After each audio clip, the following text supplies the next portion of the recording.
Pessoal, boa tarde. Vamos então a mais uma aula de português. Na aula passada, nós estudamos os substantivos e os adjetivos. Nós vimos que os substantivos são palavras que nomeiam seres e coisas em geral, né?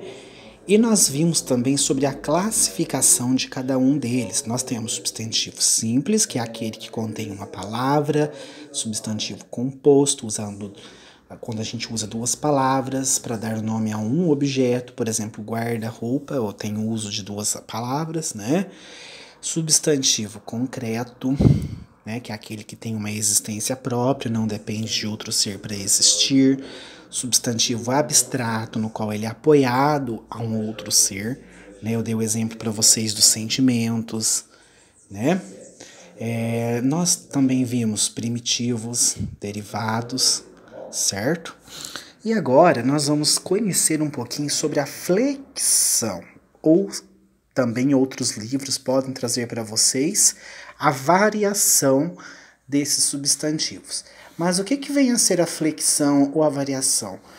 Ambas as palavras, elas indicam mudança, tá? Elas podem sofrer alteração aí no decorrer do meu contexto comunicativo, tá? Por isso que eu coloquei para vocês, a ideia de flexão ou variação, elas têm o significado de mudança, tá? Mas mudança em que sentido? Aqui dentro da classe das palavras, gente, nós temos a flexão em gênero, número e grau. Nossa, que coisa estranha, né? Mas eu vou explicar para vocês.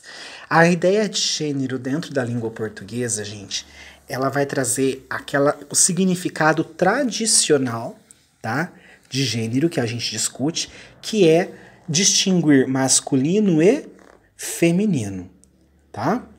A ideia de número, ele vai identificar a quantidade existente dentro dos substantivos, a quantidade de coisas. Por exemplo, eu tenho um sapato, eu tenho vários sapatos, né? Então, isso me refere, né? A gente vai retomar o que vocês estudaram lá no quarto, quinto ano, em palavras no singular e plural, tá?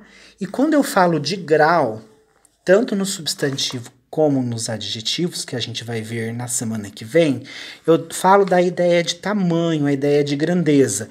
Por exemplo, uma casa, eu posso falar que ela é uma casinha ou uma casona, né? Só que isso aqui, gente, eu circulei porque vai ser a matéria do próximo roteiro de estudos que eu vou trabalhar com vocês à parte, tá? A variação dos substantivos em grau, porque ele tem uma regrinha um pouquinho mais chata do que essa que eu vou passar para vocês hoje. Mas essa daqui é uma regrinha boa.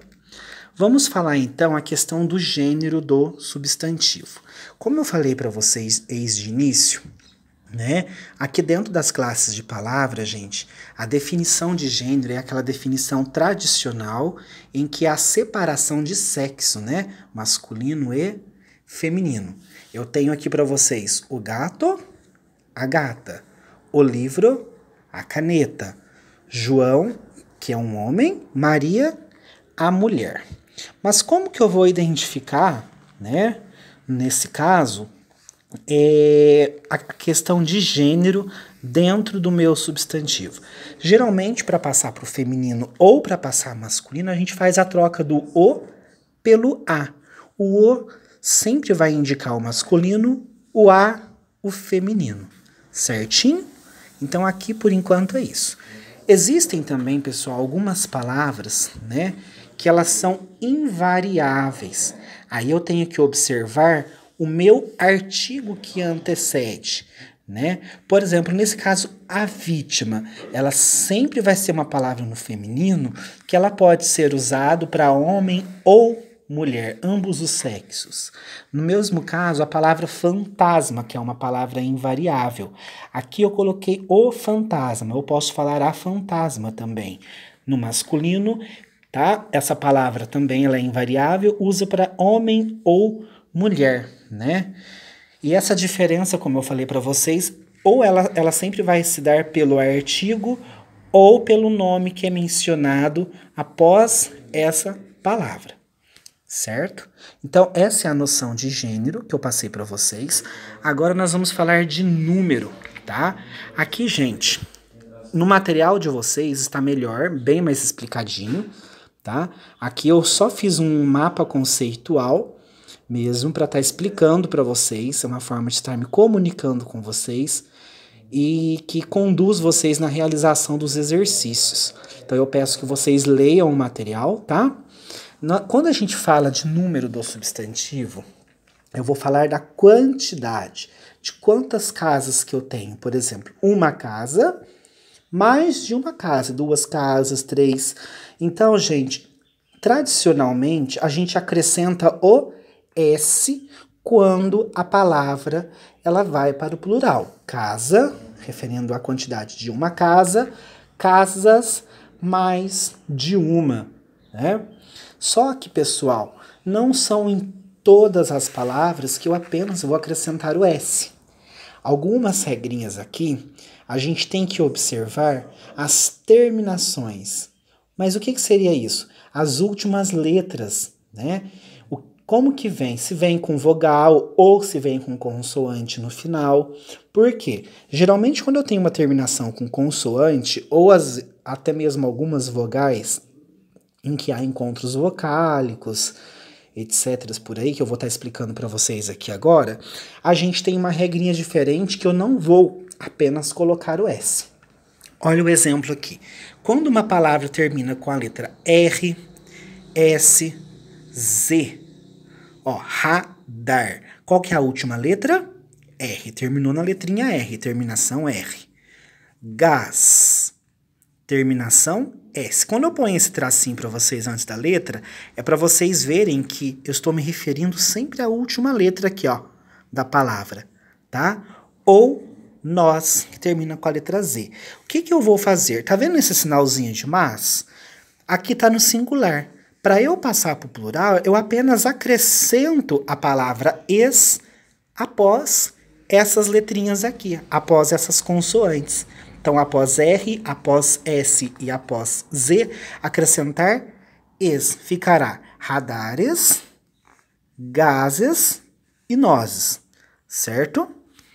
Quando a terminação ela vem em L, precedida. O que é uma palavra? O que é isso aqui, precedida? Quando a letra de A, E, O e U.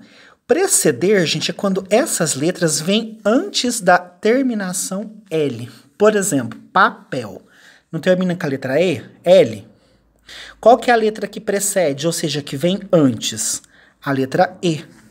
Então, como que vai ser? A gente vai fazer a troca, certo? Eu vou tirar a letra L, troco o L por is. Ficará papéis, certo? A mesma coisa acontece com jornal. Olha a palavra jornal, não termina com L? Terminação em L. Precedida, ou seja, a letra que vem antes não seria a letra A? Então, o que eu vou fazer? A mesma coisa. Eu vou trocar o L por is. Ficará jornais. Eu vou juntar. Tá vendo o sinalzinho de mais? Quando eu colocar para você sinalzinho de mais, geralmente eu faço a troca e colocar xizinho na letra, porque eu vou eliminar essa letra e fazer a troca aqui, ó. Certo? Lençol, terminando com L. A letrinha que vem antes é a letra O, certo? Eu vou trocar por o L por is, lençóis.